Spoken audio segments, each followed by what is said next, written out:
Welcome to the Witchy Work Wishes podcast, a place to find your weekly inspiration for bringing your personal witchcraft practice into your business, work, and office.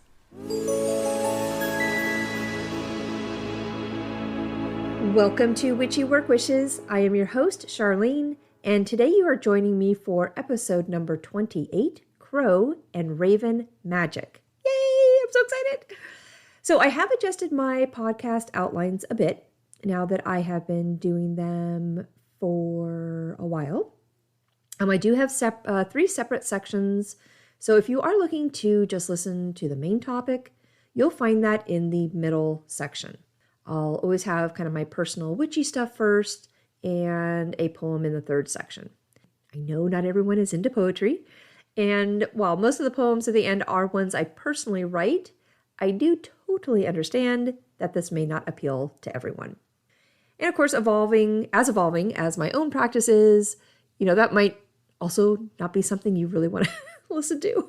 So I've tried to make it easy if you just want to, skim through the first part, jump right into the bulk and the main topic. That's always going to be in the middle section.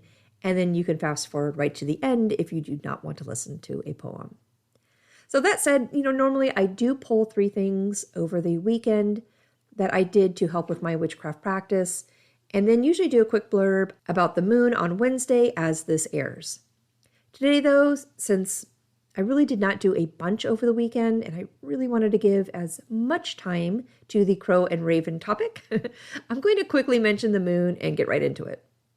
And honestly, I always do a little magic each day that is special and maybe unique to me. That could be reading, lighting a candle, researching topics, for this podcast. And of course, I always do something when I make my coffee, but they are little things just for me. I am actually still getting stronger after the big cord cutting spell that I did. That really took a bunch out of me. So this past weekend was little stuff and all about healing and gaining my strength back. So for the moon, the new moon last week brought some pretty good energy, and this week is a little slower as she is coming into her first quarter phase. Now, this is all a part of the waxing moon, which is a good time to push through any obstacles you might be having. This is an excellent time for growth and, mimicking the moon, growing in strength. Be strong and keep working on the goals you made with the new moon last week, and work with the energy that is gaining power. Okay, I am going to go grab my notes and my guest, Annika, so we can jump right into today's podcast.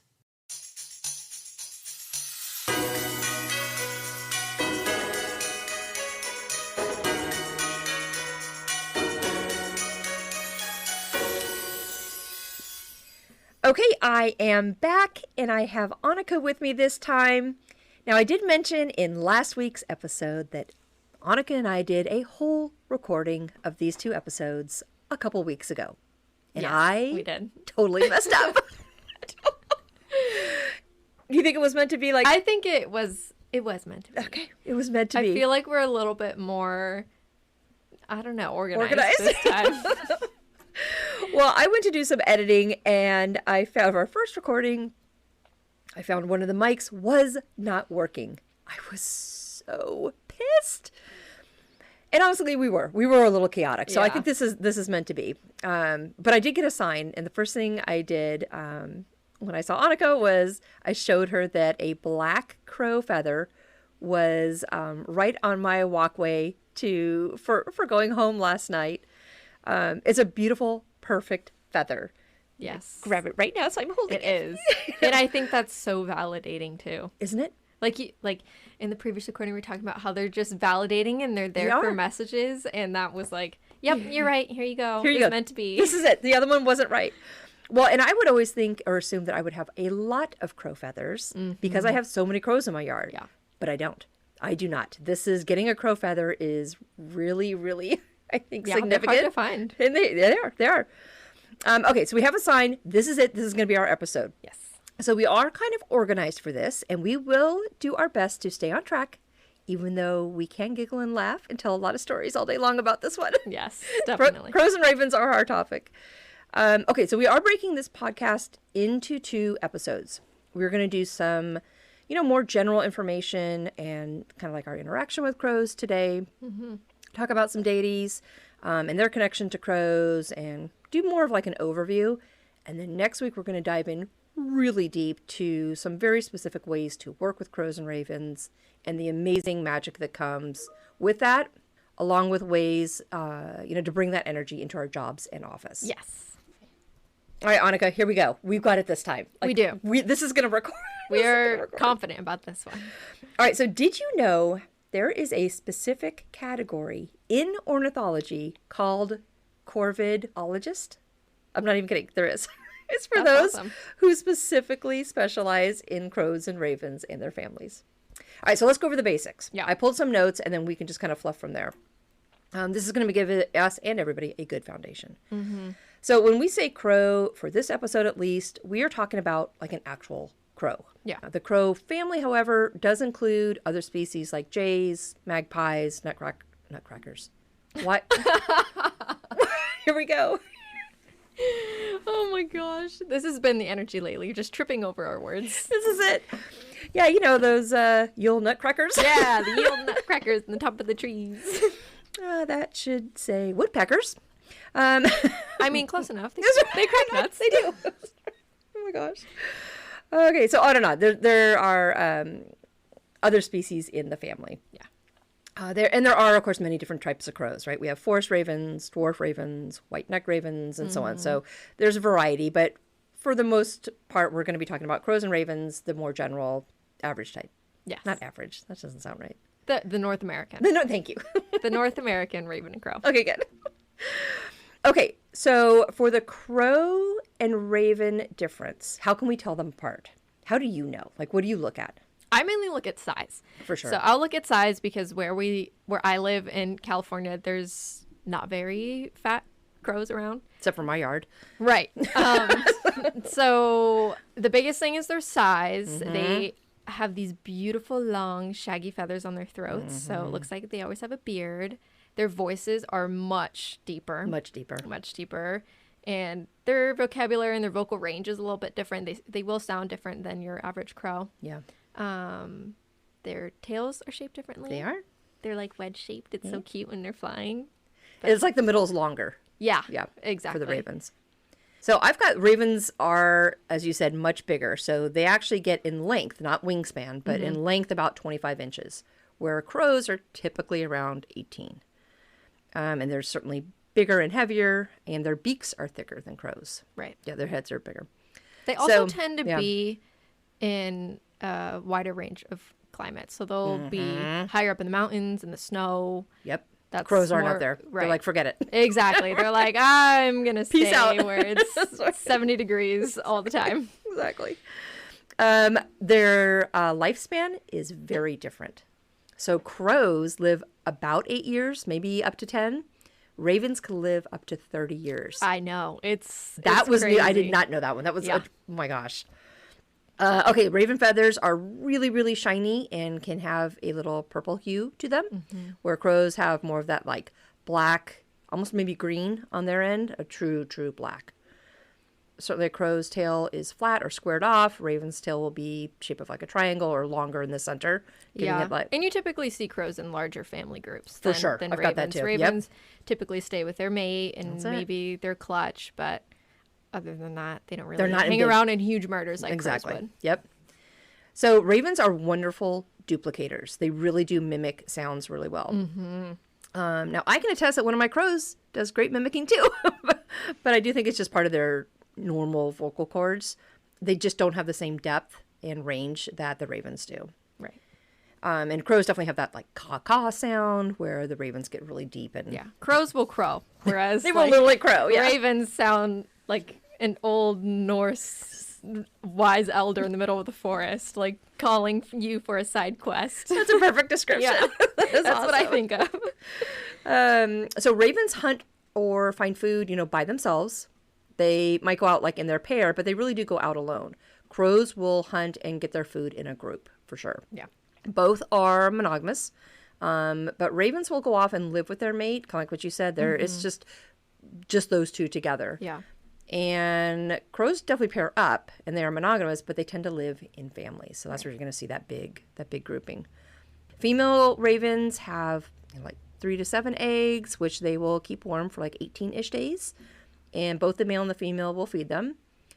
Babies usually stick around for 6-ish weeks. That seems pretty standard, actually, with both crows and ravens. So female crows lay about the same amount of eggs, maybe 4 to 5. Also keep them warm for 18-ish days. And the babies, however, are known to stick around, which I love. I love this, and help with next year's batch. Or sometimes they can actually have 2 broods in a year, I've seen. Yeah, big family unit. They're big family units. So both can be protective, but crows are definitely the aggressive ones between the two. They will, like, I'm sure everybody has seen this. They will dive bomb cats walking around. They certainly go after hawks if they're in the area. Ravens just aren't super willing to pick a fight. Mm-hmm. But the crows absolutely are willing to, to pick a fight. And typically, I think other animals don't really go after ravens like they do crows. Ravens, that's probably true. Yeah, I think they're a little bit higher up there. I mean, where they live, I don't think they have too much of natural predators. Yeah. I mean, they're about the size of a small falcon, so. Isn't that crazy? Yeah.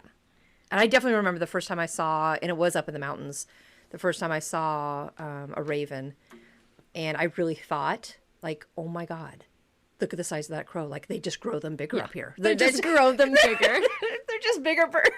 Yeah. Until I realized that I was actually looking at a raven. Yeah. I really thought it was just a really big, jacked up crow. Yeah, I thought the same. I was a kid and I was on a school field trip on one of the local islands. Yes. And I saw all the ravens and I was like, oh my God. So I did see that they will, even though they like to be more solitude, that they will be kind of by the beaches maybe, or, but again, still want to be by where there aren't a lot of people is what we should say. Yeah. They're more. And then I took a trip out to Yosemite and that's when I really got my first like close up look at my first ravens, and I was like, oh my gosh. I remember I was coming out of a gift shop and it was on top of a trash can and he was like pecking at it and he was making that ding ding ding because his like beak was trying to get through it, but in his big croaky beard, and he started cawing and I was like, oh my gosh. I just shoved my family aside and I was like, I just need to sit and watch this for a minute. That's interesting. I mean, so even as a kid you were just like taken back. Yeah, I love that. My first place seeing a raven was also right by Yosemite. Yep. Up in like this little Bass Lake area. they're huge up there. That's what I think. I was like, what are you guys possibly eating? Everything. Chipmunks, probably. I think so. Yeah. Yeah. They're getting after baby bunnies and chipmunks. But it's cold. It freezes. There's lots of snow. It's snowed in the winter, so they're bulking up. They're opportunistic eaters, definitely. You have to be. Yeah. Okay, how smart do you think crows are? Very smart. We know it's something that I definitely admire. I think it's compared to like a 4-year-old child. I've heard up to 7. Yeah, so they can solve puzzles, they problem solve, and this is not like teaching, like where you can certainly teach animals tricks and things like that. There's no teaching with the crows. They just do. Yeah, it's DNA coded. Like they know how to do stuff. Yeah, and it's shown that they have the capacity to communicate with their peers about matters that are distant in space and time. That is ridiculous. Which I think is just so amazing. I mean, this little crow, crows are not big. You see this little bird, and it just shows that it can understand and comprehend cause and effect. And, if I do this, I'm going to get this out of it. And that's such an advanced train of thought. When you think about the little, people always say little bird brains. It's like, nope, exactly. Nope. It might be little, but come on. No, exactly. So I've definitely pulled some notes on that part, and I've got that they are self-aware and that they have a conscience. Mm-hmm. That is ridiculous. Roughly equivalent to a 7-year-old child. Yeah. They definitely use tools. Seriously, I think they are the only non-primate to use tools. Yeah. That's what I was looking on my research, but they definitely remember people's faces, right? Do you know? Yeah. Find that one to be true? Yeah, they have the facial recognition. They just display immense foresight. They can process events in their past, their present, and plan for their futures. Like you said, they have that amount of consciousness. That is crazy. They plan for their futures. Like, that is so... Whereas most animals, they run off of pure instinct. Yes. So that doesn't occur to them. They think. They problem solve. Yeah, and they can create... As a group, too, right? They problem solve as a group. They store these memories to guide them into certain decision makings in the future. Like you said, they'll see a nut or something like, oh, I can't get that with just myself. So I'm going to go and look for a tool, come back, remember where it is. Exactly. and use it That is to planning their for the future. advantage. Yeah. Oh my gosh. So I definitely have seen some videos where, again, not with training. Now there might be some reward with a food for, somebody who's in rehab, their crows in rehab, where they'll take like a child's puzzle where the, round ball goes through the round hole, Right. the square peg goes, and stuff like that. That they will not only do that without, again, they'll have maybe some encouragement with some food or treats as a reward, but they do it without training. Yeah. That just They really seems can just like they figure just these know. things They out. see visually that that's where that goes and they think it through. Yeah. And they're smart. It's not like, they doing it because they know they're going to get food. They do it because they're problem solvers. They're problem solvers. Yeah. Oh my gosh. All right. What about crows and ravens with mythology? Yeah. They really are like the messengers of the afterlife, right? They are thought to be symbols of the underworld, and most cultures honestly have something and one of their deities or gods or goddesses associated with it. Yeah. Most famous? Odin. Oh, of course. Mr. Odin. Mr. Odin. All We right. like to say Hugin and Munnin, or Hugin and Munin. I always say hugging and mugging just because I like the rhyme of it all. Yeah. And I do have a necklace. I've got a Nexus like pewter image of those two. But it's actually pronounced, let me think, Munin? Hugin and Munin. Yeah. Yeah. Hugin is thought and Munin is memory. So they actually go out and they find out what's happening in the lands around and they fly back and report everything to Odin. Yeah. They perch on his shoulders and tell him all the secrets they have learned. Yeah. They represent the eyes and the ears, and Yep. they're a powerful symbol of power and protection. I love that. I really do think they are a symbol. Not only do I feel like personally they guide me with stuff, Yeah. but I do feel like they are a protection. Yeah, Like they they just are. keep reminding you, you're on the right path. You're on the right path. Okay, so Celtics have a warrior goddess called the Morrigan. She will most often be seen, of course, in the form of a crow or a raven. But when the Morrigan appears, there are usually 3 crows. And it means either she's watching or she's watching you or she's getting ready to pay you a visit or someone around you. I've also got Native Americans have their raven as well, more of a trickster on their end. Yeah, I think Right? he also represents a transformer. Yep, I've got that. Native Americans, and a lot of people go, oh, well, like how does he represent a transformer? Very significant for Native Americans. Yeah, and so number one, black is the color of magical power. Yep. And this is only to be fair if it's misused. Ravens are symbolic of the black hole in space, which draws in energy, okay. draws in all the energy around itself, and it will release it into new forms. So that's where the transformer comes from. Right. And he represents the void, the mystery of that which is not yet formed. Okay. Okay, Welsh have Braun, who is the blessed one. He is known to turn himself into a raven to escape attacks. Greeks have Apollo. That is their god of the sun, music, and prophecy. And I mentioned Apollo in last week's episode about Sunday being the sun's day. He is often shown with a crow on his shoulder who sees into the future. The Greeks also have Athena, who has a raven on her shoulder as well. Also, Hecate, who is a shapeshifter. She'll transform into a raven. So the Japanese have Yatagarasu, if I said that right, who is a 3-legged crow of the sun and a symbol of good luck. And there certainly are more. I know the Hindu have crows as one of their goddesses. Same with the Egyptians and the Chinese. It seems like every culture. Yeah, The crow. and I know in Eastern mythology too, the raven or the crow represents the sun, which we don't see very often, but in Right. that part of the world, that's where it really shines. Everybody loves crows. Yeah, everybody loves them. It's How can you they've not? allured humans for hundreds of years. They really have, yeah. That's right. What about any stories of interacting with crows or stories that have been handed down in your family about crows? Yeah, so kind of going back to the Native American sense of it, I mean, definitely don't quote me on which tribe or anything like Right. that. This is just a story, by hearsay. It's been passed on and told to me, I heard once. So it's basically about the story of why the raven is black. Okay, why? And so it starts off saying Raven was not a god, but he was another powerful subject. He watched the god of elements brood with hatred over humans as they began to inhabit the world. Ooh. Which, I mean, that seemed, yeah. is reasonable considering what we've done. Very reasonable. This god kept things from the humans out of spite, hiding the spark of fire, which was a much needed tool for warmth and survival. Ooh. There was one tribe with a daughter, a girl who was the most beautiful thing that Raven had seen, and it pained him to watch her suffer without especially fire. I love that. Yeah.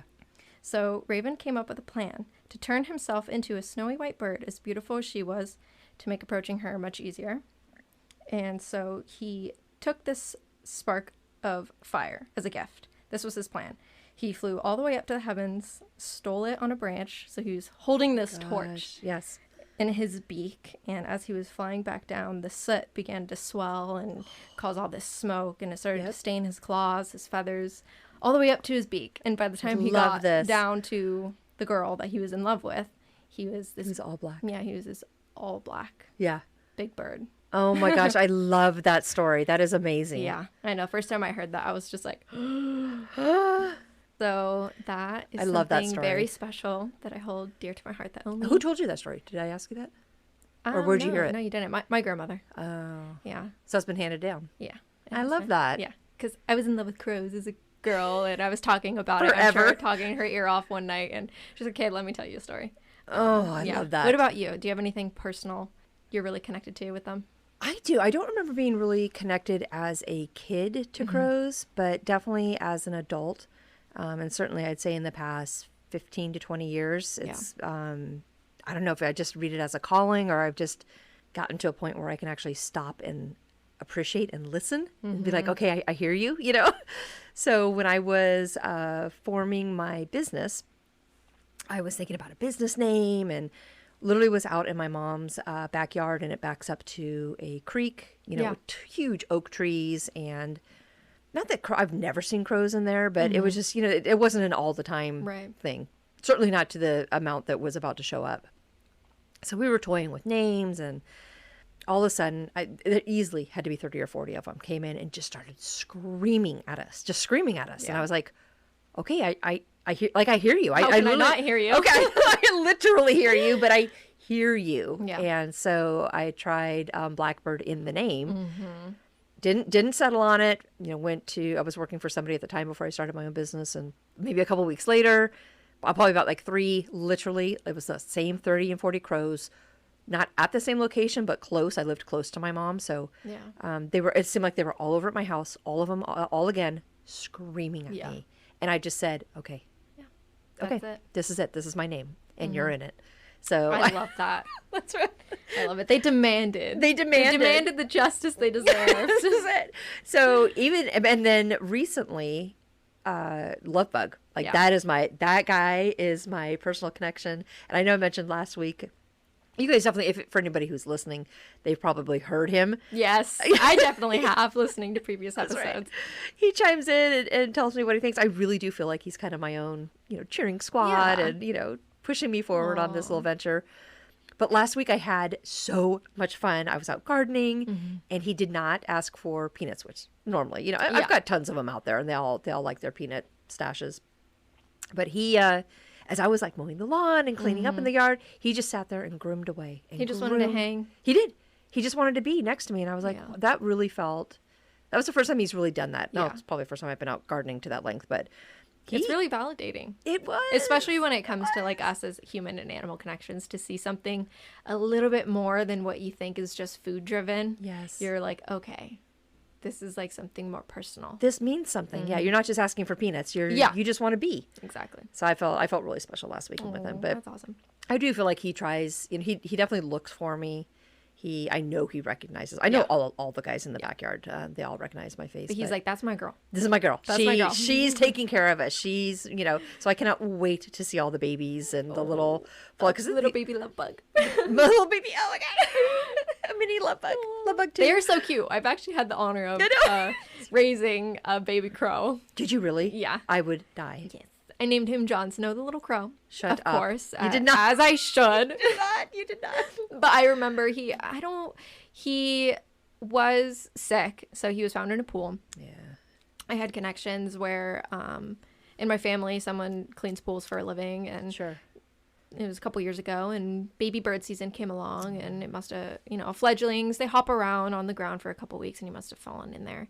And there was no nest around, no parents around, nothing. Sure. So he ended up taking him home, keeping him for me, because everyone knows in the family. You were all about loves crows. Yeah. And I've had, Snow White moments in the past. So they're like, of course. I ended up taking him. He survived about 4 weeks, but That's I'm significant. sure he had He a was sick, respiratory infection due to all the water and stuff. And baby birds are really hard to keep alive. I know they really But he was so cute. He had still the blue eyes. They have blue eyes in their babies. love that. And he would always ask for food, Yep. and he started to get really chatty, and I'd put him on the ground and he'd start walking in the kitchen. Oh and my I have a God. couple I would videos. just die. I would die. I would hold him. He didn't care if I held him, and he loved to be like preened on the top of his head. Yes. Just like a mother grooming Yeah. him. It was a sad day when he passed, but That would be really sad. I know, or I've read that crows definitely have like their own, since there's so many of them and they stay in their groups, Yeah. that they have kind of their own internal right and wrong. Like they will self-discipline Yeah. if somebody's acting out. If somebody is sick, they will sometimes separate. They can't, necessarily take care of another crow, but yeah. they'll separate. And so it's hard to watch, but they have their own system, their own hierarchy and order and enforcement. Yeah, exactly. Hard to watch enforcement. Mama and Papa are in charge. That's right. I definitely have one in my yard that is, I think, the biggest, and I do think it is love bug. Yeah. But when he comes down like other ones, I feel like he's like the little leader. Everyone's kind of backs up as like he gets the peanut first, and it's him. Like it's his show. It would be cool if you'd be able to I don't know, give him a little necklace or something. I know or to tell which. Yeah. Oh, I did try to see if I could figure out the guys and the girls, the males and the females, and I can't. It's hard, yeah. It is can't so figure hard. it out. You have to violate the bird to be able to tell. That's right. Yeah, I couldn't even tell with my baby bird. You just don't know. You'd have to go to like a specialist. Yeah, or a you'd have to doctor or take him to something. the vet. I know that females are in general a little smaller, and it's not like other birds. You'll see other birds where the females are very muted in color, right, and the males are exaggerated, and crows are all black. Yeah. And so the only way to tell really is the size, but then you could be looking at an adolescent, not a female. Yeah. So it's tough. Yeah, But I do which- see them, everybody's paired up right Yeah, now. which even pulling that kind of energy, I think, is really cool because whether you're a male or female or whatever, it doesn't matter This is when it. it comes to crow and raven energy. I love that. I'm a crow. Yeah. I'm I'm a just crow. Just leave me alone. Let me do what I gotta do. Yeah. Okay, so we are about out of time for this week's episode. And I know neither of them are going to make it in our 30-minute time slot that I try to stay in. But next week is going to be a biggie. Yes. And the only way we could think about doing this was to break it out into two. There was no way we could get all this information into 30 minutes. Exactly. So next week we are diving into working with crows and ravens for magical purposes. Specifically, of course, I'll end it always as I do with, ways we can bring that energy into the office and our jobs. But we're gonna dive deep next week, so we'll just jump right into Very it. deep. So be ready. Be ready. We just And come needed a back. moment to talk about them I know. and just how we admire them. I love them so much. I really do. Get the ball rolling. That's right. But All right. Well, I did write a poem, but I am going to save it for next week. So I just have to grab the one from Edgar Allan Poe for today. I just have to. oh yeah. That's the crow. I saw a video once on YouTube and someone literally taught their raven to say nevermore. No. Yeah. So it's just like this awesome raven perched in a window just going, nevermore, nevermore, nevermore. That's awesome. Yes. That would be amazing. All right. Well, I'm going to go grab that. Annika, thank you so much. Yes, thank you for having me. We're going to go right into next week's episode with some deep stuff. But hang tight. I'm going to grab my poem and I will be right back.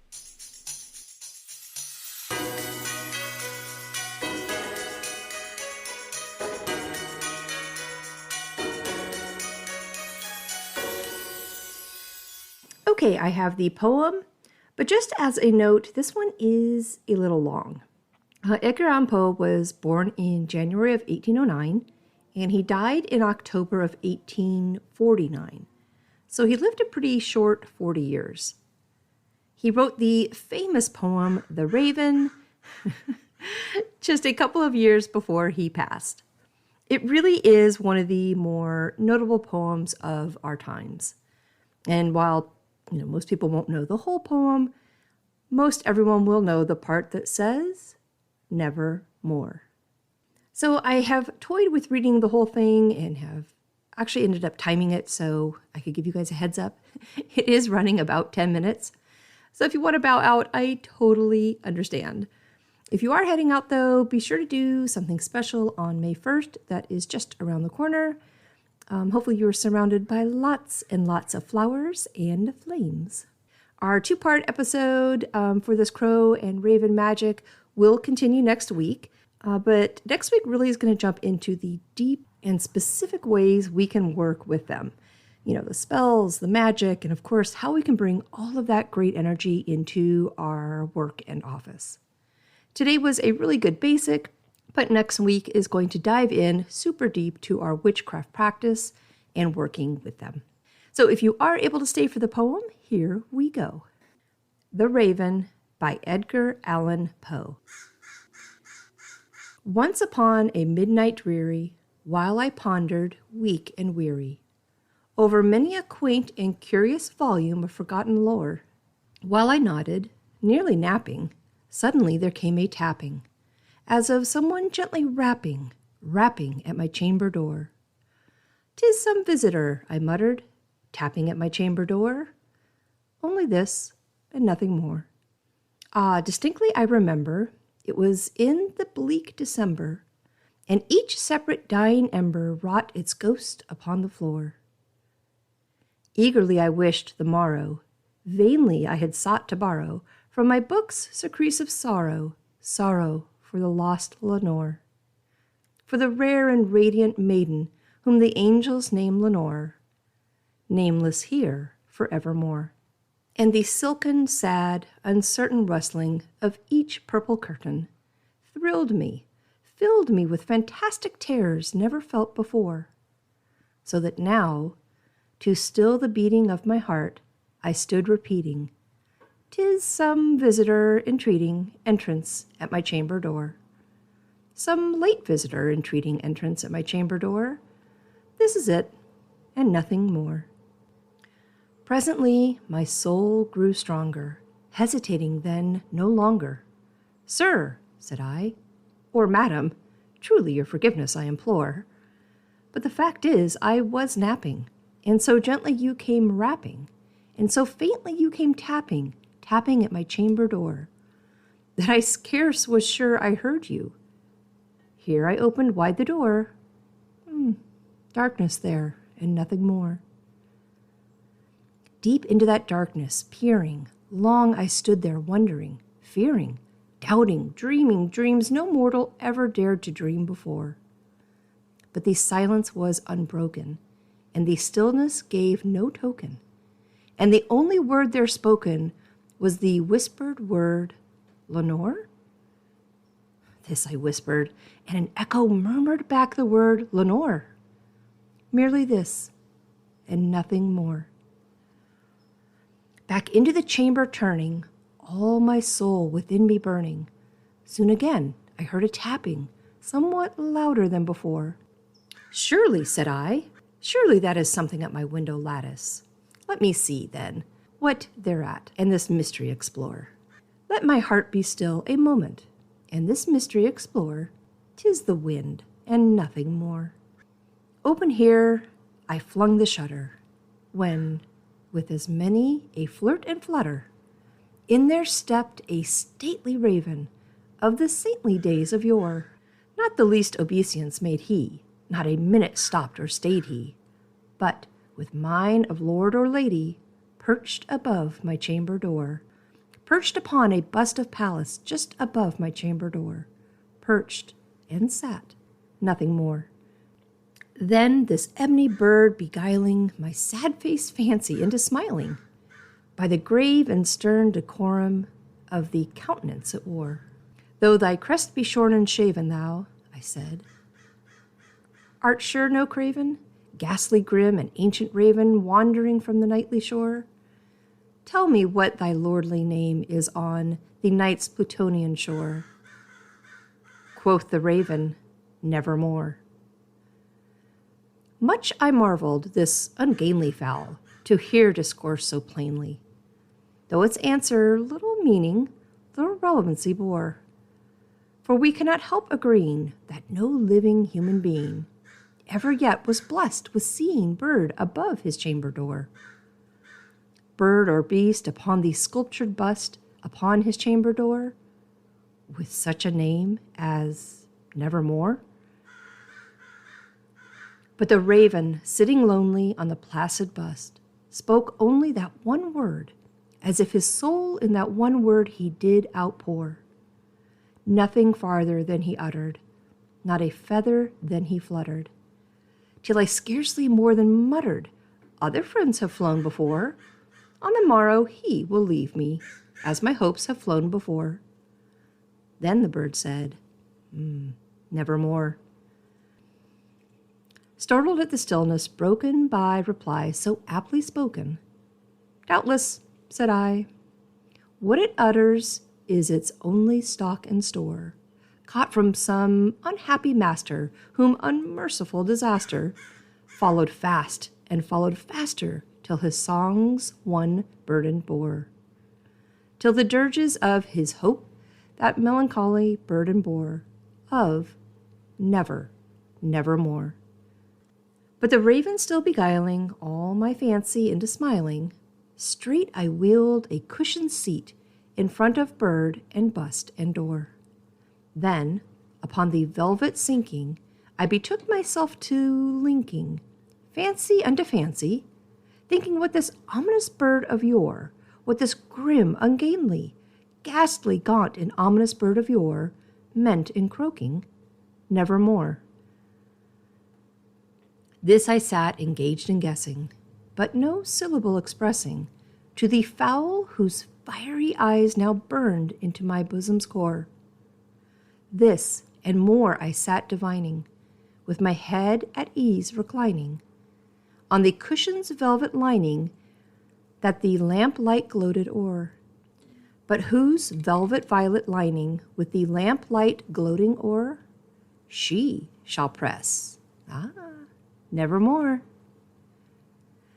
Then methought the air grew denser, perfumed from an unseen censer, swung by a seraphim whose footfalls tinkled on the tufted floor. Wretch, I cried, thy God hath lent thee, by these angels he hath sent thee, respite and nepenthe from thy memories of Lenore. Quaff, oh quaff this kind of nepenthe, and forget this lost Lenore, quoth the raven, Nevermore. Prophet, said I, thing of evil, prophet still if bird or devil, whether tempter sent, or whether tempest tossed thee here ashore, desolate, yet all undaunted on this desert land enchanted, on this home by horror haunted, tell me, truly I implore, is there balm in Gilead? Tell me, I implore. Quoth the raven, Nevermore. Prophet, said I, thing of evil, prophet still if bird or devil, by that heaven that bends above us, by that God we both adore, tell this soul with sorrow laden if, within the distant Aidenn, it shall clasp a sainted maiden whom the angels name Lenore. Clasp a rare and radiant maiden whom the angels name Lenore. Quoth the raven, Nevermore. Be that word our sign of parting, bird or friend. I shrieked, upstarting, get thee back into the tempest and the night's Plutonian shore. Leave no black plume as a token of that lie thy soul hath spoken.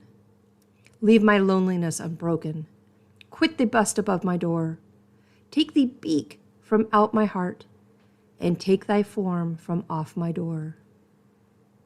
Quoth the raven, Nevermore. And the raven, never flitting, still is sitting on the pallid bust of Pallas just above my chamber door. And his eyes have all the seeming of a demon's that is dreaming, and the lamplight o'er him streaming throws his shadow on the floor. And my soul, from out that shadow that lies floating on the floor, shall be lifted nevermore. more. Well, that is all I have for you today. I love that my crows came and helped me with that poem. That is not an easy read.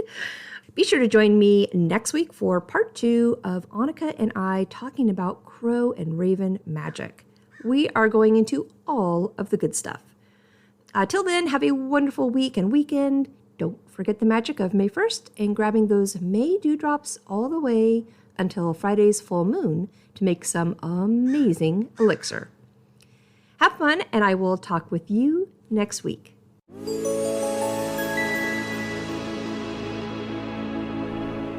Thank you for joining me today at Witchy Work Wishes, a place to find your weekly inspiration for bringing your personal witchcraft practice into your business, work, and office.